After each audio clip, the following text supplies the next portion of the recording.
Can I welcome the Prime Minister Leader of the Opposition and all new members to the first questions to the Prime Minister, and in which case we're going to start with Callum Miller.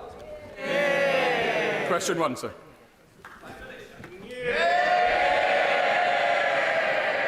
Thank you, Mr. Speaker. And I know the whole House will be shocked by the news that a soldier has been attacked in Kent. Our thoughts are with him, his family and our armed forces who serve to keep us safe. We wish him a swift recovery. Yeah. Mr. Speaker, the whole House will also want to join me in wishing Team GB good luck as they travel to Paris for the Olympic Games. And Mr. Speaker, this morning I had meetings with ministerial colleagues and others discussing how this government will bring about the change the country has decisively voted for. In addition to my duties in this House, I shall have further such meetings today. I begin by welcoming the Prime Minister to his first questions as Prime Minister. I also associate myself with his remarks about the soldier in Kent and, of course, my wishes to the British Olympians. At Coombe, in my constituency, Thames Water has pumped sewage into the River Evenlode for over 2,600 hours in the last year. Thames Water was allowed by Ofwat to withdraw £7 billion in dividends, yet now wants to jack up my constituents' bills. I welcome the water bill in the King's speech, but would the Prime Minister agree with my constituents and me that the system is broken? And will he now commit to scrapping Ofwat and replacing it with a tougher regulator that will finally put people and planet ahead of water company profits? Yeah. Can I welcome the honourable member to his place and thank him for raising this important issue in relation to water. And customers should not pay the price for the mismanagement by water companies, and we've already announced immediate steps to put water companies under tougher regime, and the Minister for Water will meet the bosses of failing companies to hold them to account for their performance. After 14 years of failure with our rivers and beaches, it falls to this government of service to fix the mess of the failure of the last 14 years. Thank you, Mr. Speaker, and I welcome the Prime Minister to his place. Mr. Speaker, many young trans people and their families are extremely concerned about the restrictions on puberty blockers implemented by the last government. One of my constituents, a parent of a trans child, told me, "I'm so worried about my child. I'm terrified for what this means for them and where Britain is going on these issues." Will the Prime Minister meet with young trans people, their families and organisations supporting them, so that he can hear why they feel so strongly that these restrictions must be reversed? Yeah. Can I welcome the honourable friend back to her place? Our guiding principles must be the well-being of children. And this is a serious government, and we will approach that question with care, not inflammatory dividing lines. The CAS review was clear that there's not enough evidence on the long-term impact of puberty blockers to know if they're safe. And the Health Secretary will consult with organisations supporting young people and families, and I will ensure that there is a meeting with her and the relevant minister as soon as that can be arranged. Now come to the Leader of the Opposition, Rishi Sunak. Thank you, Mr. Speaker. Can I join with the Prime Minister in expressing my shock at the attack on a British soldier? Our thoughts are with him and his family as we wish him a speedy recovery. And I also join with the Prime Minister in his warm words about our Olympic athletes. Yeah. I've no doubt that after years of training, focus and dedication, they'll bring back many gold medals. Although, to be honest, I'm probably not the first person they want to hear advice from on how to win. But I'm glad in our exchanges. I'm glad, Mr. Speaker. Mr. Speaker, I'm glad in our exchanges so far we have maintained a cross-party consensus on important matters of foreign policy. And in that spirit today, I wanted to focus our exchange on Ukraine and national security. The UK has consistently been the first country to provide new capabilities to Ukraine, such as the long-range weapons that have been used so effectively in the Black Sea.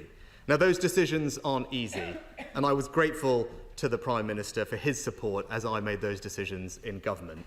And in opposition, I offer that same support to him. So can I ask that he continues to be responsive to Ukraine's new requests so that they don't just stand still, but can decisively win out against Russian aggression?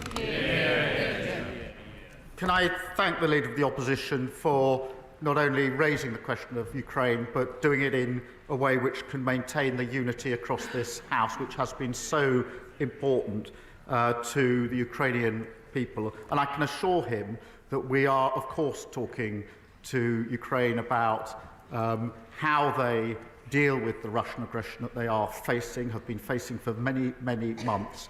And I will continue to try to do that in the way that he did, which is to reach out across the House to share such information as we can to maintain the unity that is so important. Rishi Sunak. I thank him for that response. Now, I also found that one of the UK's key roles as Ukraine's closest ally is to encourage other countries to follow our lead in providing new military capabilities. And in that vein, when he saw Chancellor Scholz recently, I'm sure he thanked him for the considerable air defence that the Germans are providing the Ukrainians. But did he also raise with him the issue of the Germans perhaps providing long-range missiles, just as the UK, America and France have now done? I had the opportunity in Washington at the NATO Council to talk to our German counterparts. There was a strong theme there on Ukraine, discussed with all of our allies, and part of my message was to urge all of our allies to provide further support where they can to the Ukrainian people, and that was well received, and there was unity coming out of the NATO Council. That's what we must all do. I'm glad to hear the Prime Minister raise the NATO summit as well, because I very much welcome the message that came out loud and clear from that summit, and indeed the Prime Minister's words from the dispatch box on Monday about Ukraine's irreversible path to NATO membership. And so does he agree with me that fatuous Russian claims on Ukrainian territory must not act as a block to Ukraine joining the NATO defensive alliance?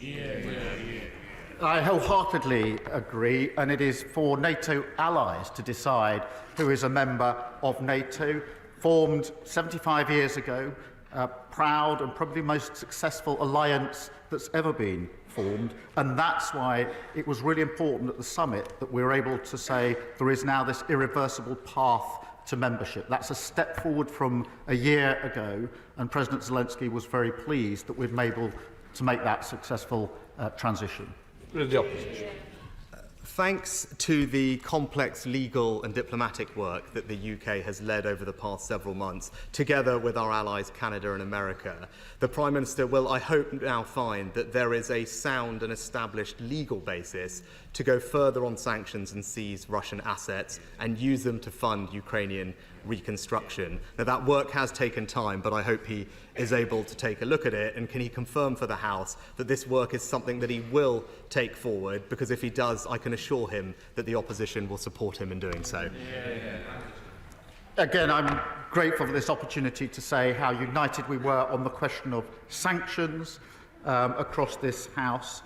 The use now made of what has been seized and frozen is an important issue on which I think we can move forward. And I know the Chancellor is already beginning to have some discussions about how we can take more effective measures. Again, I will seek to reach out across the House as we do this important work together. The opposition. I very much welcome the Prime Minister's response, but I also welcome both his and the Defence Secretary's recent emphasis on the importance of the Tempest fighter jet programme. It's a crucial sovereign capability, as he mentioned, and important for our alliances with Italy and Japan. Furthermore, however, other countries also wish to participate, and in government we had begun initial productive discussions with our friend and ally Saudi Arabia about their desire to potentially join the programme. So could the Prime Minister confirm that he will continue those initial positive conversations with Saudi Arabia, and again I can assure him that he will have our support in doing so? Well, let me make this absolutely clear. This is a really important programme. Significant progress has already been made, and we want to build on that progress. And I've had some initial discussions, not least in Farnborough, where I was just a few days ago. Leader of the opposition. Finally, Mr. Speaker, can I just say that in the dangerous and uncertain world that we now sadly live in, I know firsthand how important it is that our Prime Minister can use his prerogative power to quickly respond militarily to protect British national security, sometimes without giving this House prior notice. Now, these are perhaps the most difficult decisions that a Prime Minister can take, and I welcomed his support when I made them. And I want to take this opportunity to assure him of the opposition's support if he deems it necessary to take similar action in the future. So does he agree with me that whilst the use of the prerogative power is sometimes politically controversial, it is essential to ensure the safety and security of the British people? I agree it's essential, and our security is the first duty of government. I was grateful to the Leader of the Opposition for reaching out when action had to be taken to me personally to ensure that I was briefed on the sensitive issues that lay behind the decisions that he had to take. And as I mentioned to him last week, I will endeavour to ensure that we proceed in the same way so that he has access to all the information that he needs to come to a determination, which I hope will be, to be able to support the position that this government takes. Thank you. Thank you, Mr. Speaker, and welcome back. Can I congratulate the Prime Minister on such a positive start to his premiership and on resetting the dial on politics as public service, as a force and as a force for good.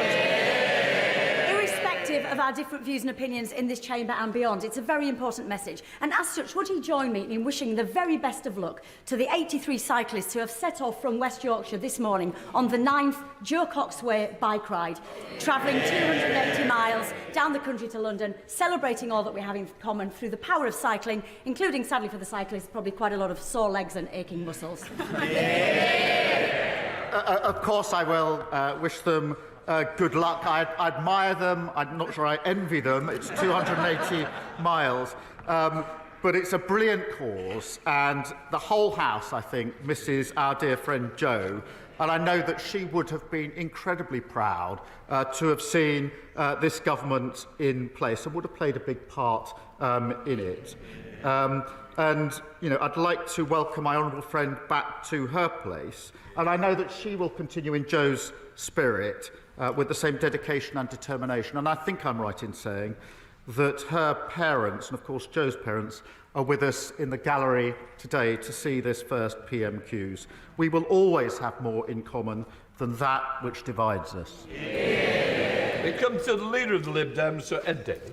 Thank you, Mr. Speaker. And can I welcome the Prime Minister to his place at his first Prime Minister's questions? And can I associate myself and my party with the comments he made about the appalling attack on the soldier in Kent? And our thoughts are with his family and friends and comrades. And can I also associate our side with his comments on Team GP and particularly talk about how we want them to succeed in Paris? The Prime Minister has many messes that he's inherited. One of them is the scandal over the carers' allowance repayments. An example is my constituent Andrea, who is a full-time carer for her elderly mum. She went back to work part-time, mainly for her mental health, she tells me. She was earning less than £7,000 a year and has been hit by a bill from the DWP for £4,600. But Andrea is just one of tens of thousands of carers facing these repayments, punished for working and earning just a few more pounds than the earnings limit. So will the Prime Minister agree to meet with me and other family carers to try to resolve this matter? Yeah. Can I thank the honourable member for raising this? And he, of course, has been a tireless advocate for carers. And I don't think any of us could be other than moved when we saw the video of him and his son that was put out during the election campaign. He talks about Team GB. I'm glad he's in a suit today because we're more used to seeing him in a wetsuit. But in relation to this issue, look, we have a more severe crisis than we thought as we go through the books of the last 14 years. We must review the challenges. I know they don't like it.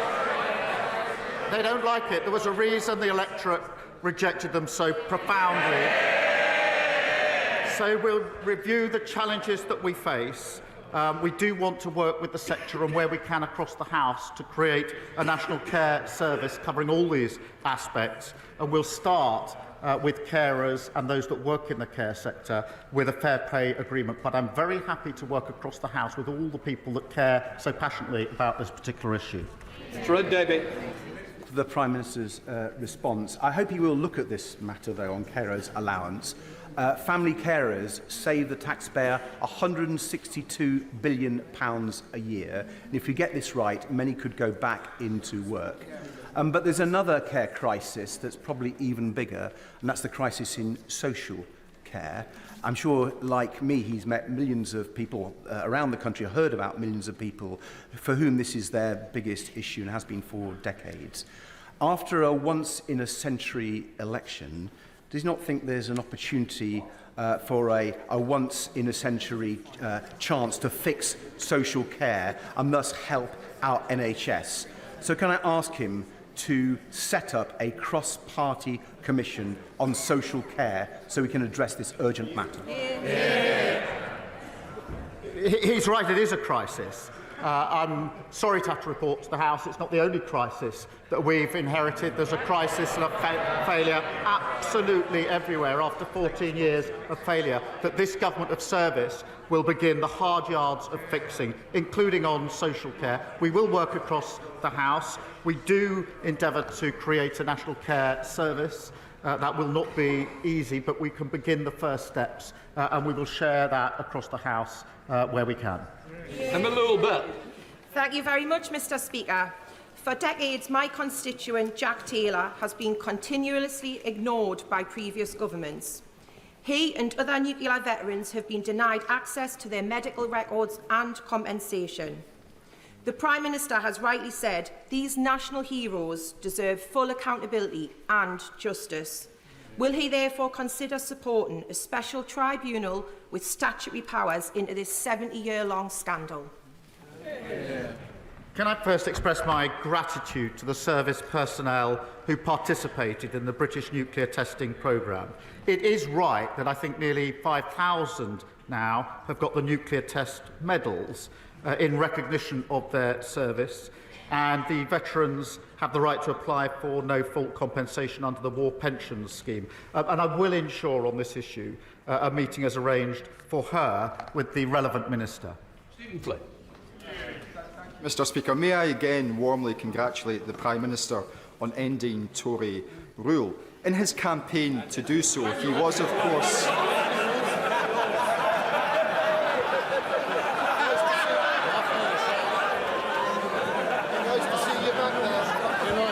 They're too close for comfort now. They're too close for comfort. In his campaign to do so, Mr Speaker, he was, of course, joined by Gordon Brown. And just 5 days before the general election in Scotland, on the front page of the Daily Record, Gordon Brown instructed voters to vote Labour to end child poverty. Yet last night, Labour MPs from Scotland were instructed to retain the two-child cap, which forces children into poverty. So, Prime Minister, what changed? I'm glad he mentioned Gordon Brown, because the last Labour government lifted millions of children out of poverty, something we're very, very proud of. And this government will approach the question with the same vigour. With our new task force, already we've taken steps: breakfast clubs, abolishing no-fault evictions, decent home standard. Order. Props are not allowed to be used. Never mind, put it down. We don't need any more. Prime Minister. Mr Speaker, already we've set up a task force to put that vigour in place. 3 breakfast clubs in every primary school, abolishing no-fault eviction, decent home standard, Awab's law, and a plan to make work pay. But I would just say this: before he lectures everyone else, he should explain why, since the SNP came to power, there are 30,000 more children in poverty in Scotland.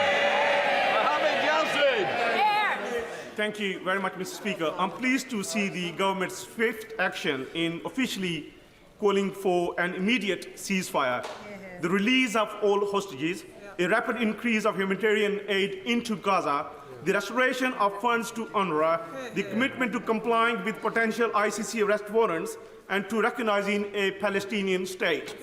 But too many innocent people are still dying every day. There is nowhere safe in Gaza. So what further pressure can the Prime Minister apply to bring about an urgent ceasefire? Both the Foreign Secretary and I have set out the urgent need for a ceasefire to Prime Minister Netanyahu. We want a pathway to a two-state solution, a safe and secure Israel alongside a viable sovereign Palestinian state. And I used my first overseas trip as Prime Minister, particularly at NATO, to raise this with world leaders. And under a Labour government, this subject will be discussed, negotiated and fought for at the highest levels on the world stage. The alternative is standing on street corners protesting. Ultimately, only one of those will deliver change. Jordan. Thank you very much, Mr. Speaker, and can I congratulate the Prime Minister and welcome to his place. And I'm sure he will want to reassure the many parents and teachers in Edinburgh West who've expressed concerns about the implication for our state education system in Scotland of the VAT increase in independent fees, which he proposes. Edinburgh City Council, led by the Labour Party, have produced 5-year projections which show we do not have capacity in the city to accommodate pupils who may leave the independent sector. Moreover, how will he ensure that the VAT raised in Scotland from those fees can be reinvested in already hard-pressed Scottish education? I do obviously understand the aspiration that parents who work hard and save hard have for their children that they send to private schools. But every parent has that aspiration, whichever school they go to. And I am determined that we will have the right teachers in place in our state secondary schools to ensure that every child, wherever they come from, whatever their background, has the same opportunity. And I do not apologise for that.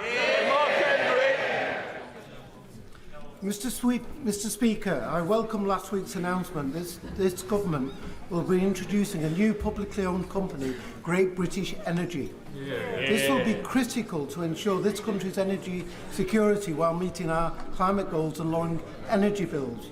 Will the Prime Minister make assurances to communities up and down the country that they will benefit from good skilled jobs and opportunities that Great British Energy promises to unlock?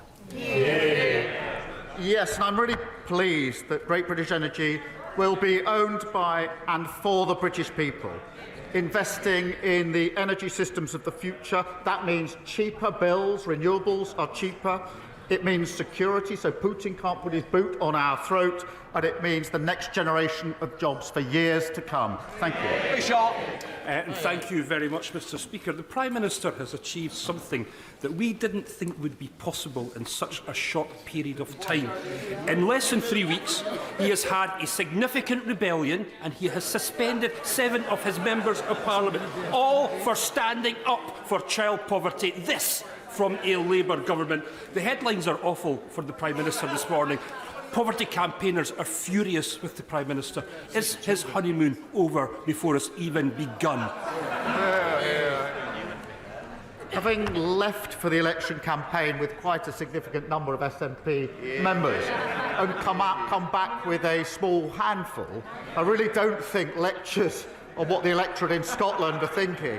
If you look at I'm very proud of our Scottish Labour MPs on this side of the House. And I simply repeat the point I made to his leader. Perhaps the SNP needs to account for the 30,000 extra children in poverty in Scotland. Thank you. Dan Tomlinson. Thank you, Mr. Speaker. The previous Conservative government cut the funding for the police in London by 1/3, taking £1 billion out of the budgets for London's policing and forcing the closure of both of the police stations in the Chipping Barnet constituency. Does the Prime Minister agree with me on the importance of our police stations and in the need to rebuild local policing? Can I welcome my honourable friend to his place, the first ever Labour MP for Chipping Barnet, and I know he will serve his constituency with pride. And our guarantee will put 13,000 extra neighbourhood officers and PCSOs back on Britain's streets. And that's a fully funded plan. He's right to say that the last government absolutely hammered police numbers, and he will have seen the impact of that in his constituency. And it is telling that the former Justice Secretary said at the weekend that that could perhaps have been done differently. And I'm glad to see the people of Chipping Barnet agree with that assessment and returned him for that constituency. Rupert Lowe. Thank you, Mr. Speaker. My constituents in Great Yarmouth have little doubt that uncontrolled legal and illegal immigration since 1997 has damaged and disrupted their community and undermined their public services. Does the Prime Minister agree that importing millions of people with no thought whatsoever to the brutal consequences has failed our country? I know the good people of Great Yarmouth would much appreciate a yes or no answer to this straightforward question. Good question. I'm not sure I agree with his numbers, but look, I do think that it's serious that the previous government lost control of our borders. Record numbers have crossed the Channel. Since the Leader of the Opposition, when he was Prime Minister for 18 months, 50,000 people crossed the Channel. It's a serious issue that requires a serious answer. And that is why we will set up our Border Security Command to take down the gangs that are running this vile trade. What we won't do is waste further time on a gimmick that cost a fortune and remove just 4 volunteers. Bill Esterson. The Liverpool City region has one of the biggest concentrations of offshore wind in the world. 100,000 homes could be powered through the Mersey tidal project. Yet some members opposite want to block the jobs, the lower bills and the energy security from renewable energy.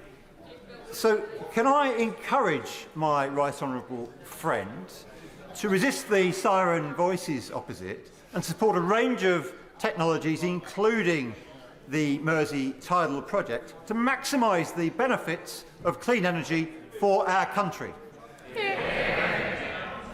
Clean energy is at the heart of this mission-driven government. Boosting homegrown renewable energy is the best way to create new jobs, give us energy independence and lower bills for good. And that's why we'll be changing the planning rules to make sure that we can get Britain building again. And not just the houses, but everything that we need, including prisons, by the way, and to make sure we can deal with the mess that we have inherited.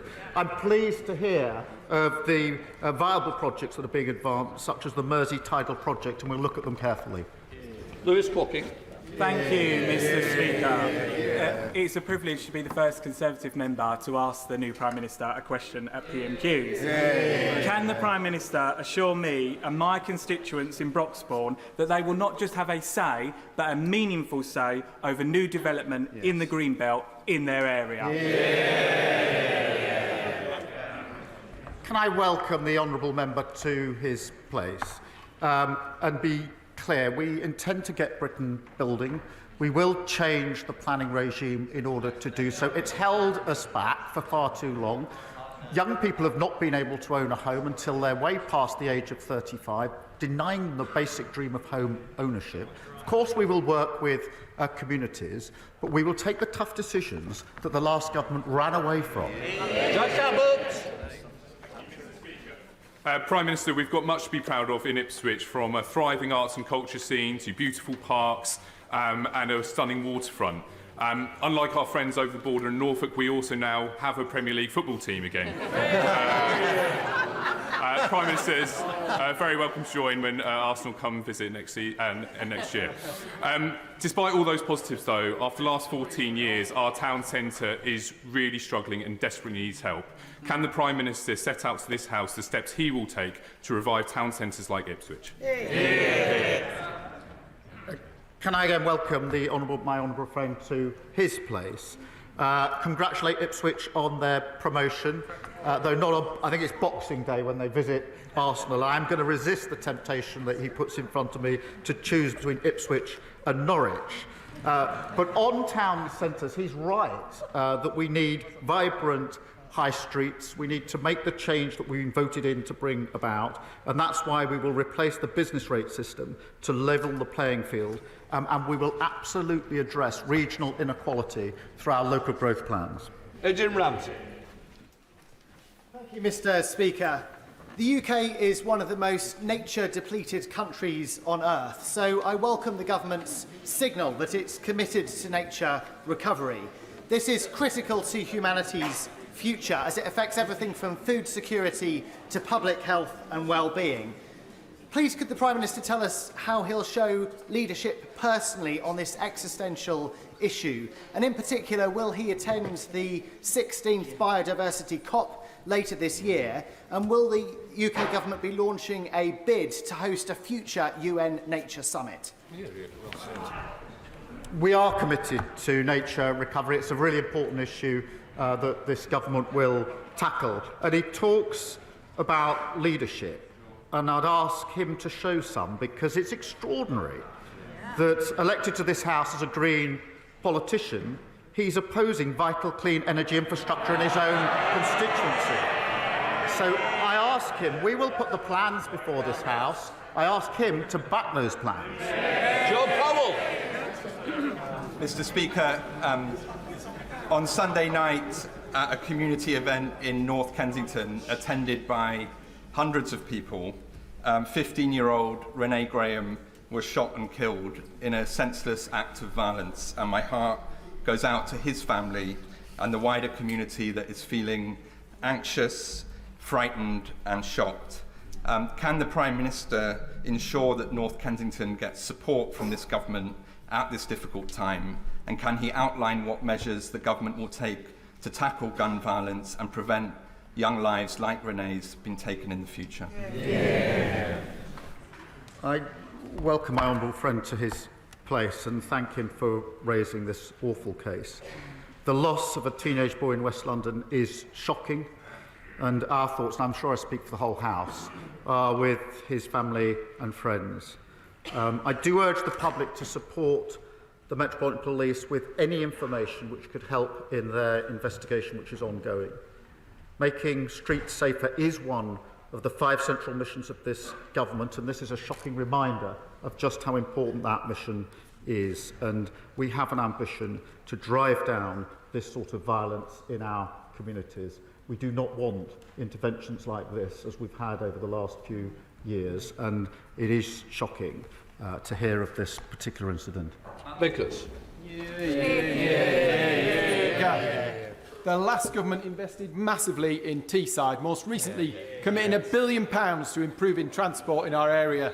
That money will protect the future of our iconic transporter bridge, upgrade Thornaby train station, create a new transport hub at Teesside Park and much, much more. Can the Prime Minister confirm, are we still getting our £1 billion, or is Labour turning its back on Teesside? Well, he talks about turning its back. I think he's the sole remaining Tory MP in the North East or Teesside.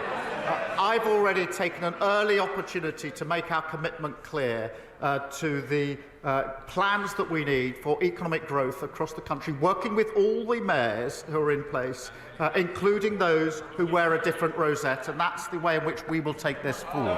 Charlotte Nichols. Thank you, Mr. Speaker.